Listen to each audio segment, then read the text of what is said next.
নমস্কার বন্ধুরা, তোমরা সবাই কেমন আছো? আশা করি ভালো আছো, আর আমিও খুব ভালো আছি। তো আজকে একটা রান্নার ব্লগ নিয়ে চলে এলাম।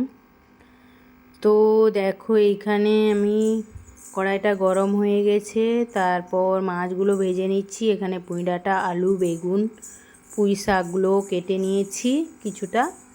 আর এখানে দেখো আমার মাছ ভাজা হয়ে গেছে, তো মাছ ভাজাগুলো আমি তুলে নিচ্ছি। আর তারপর আমি সর্ষে,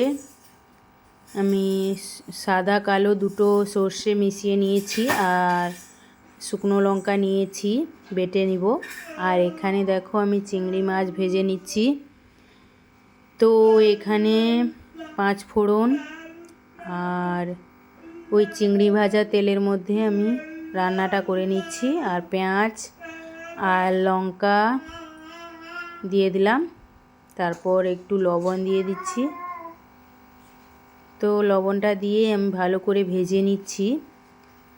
আর তারপর দেখো পুঁই ডাঁটা, শাক আর বেগুন আর আলু কাটা ছিল, ওটা ধুয়ে আমি দিয়ে দিলাম কড়াইতে, দিয়ে ভালো করে নেড়ে চেড়ে তারপর আমি এখানে হলুদ গুঁড়ো, লঙ্কার গুঁড়ো দিয়ে ভালো করে আবার নেড়ে চেড়ে নিচ্ছি। তারপর ঢাকনাটা দিয়ে আমি কিছুক্ষণ রেখে দিব। তারপর কিছুক্ষণ পর দেখো আবার একটু নেড়ে চেড়ে নিচ্ছি। একজন আমাকে বলেছিল, ফেসবুক ফ্রেন্ড বলেছিল যে দিদি তুমি মাছের টকের রেসিপি দাও, তো তার জন্য আমি টকের রেসিপি দিচ্ছি। তো এখানে দেখো সর্ষে বাটাটা আমি ওই পুঁই ডাঁটার মধ্যে দিয়ে দিলাম, সর্ষে আর লঙ্কা বাটা, আর ভালো করে নেড়ে চেড়ে দিচ্ছি। তারপর ঢাকনা দিয়ে জল দিয়ে দিয়েছি।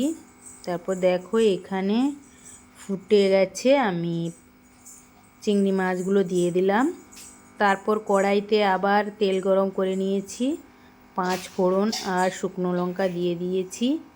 তারপর একটু ভাজা ভাজা করে আলু টকের জন্য আর লবণ, হলুদ, লঙ্কার গুঁড়ো দিয়ে একটু ভেজে নিচ্ছি।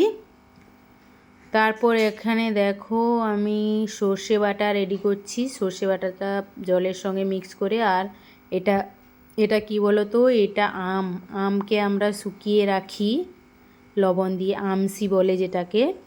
তো ওইটা ঢেলে দিলাম, দিয়ে তারপর মাছগুলো আমি দিয়ে দিয়েছি। তারপর ঢাকনা দিয়ে রেখে দিব। তো এখানে দেখো আমার পুঁই ডাঁটার তরকারিটা হয়ে এসছে, আর এখানে আমার মাছের টকটাও রেডি হয়ে গেছে। কিছুটা কাঁচা লঙ্কা আমি দিয়েছি লাস্টে। তো তোমরাও এরকমভাবে বানিয়ে খাবে আর আমাকে কমেন্ট করে জানাবে। ধন্যবাদ।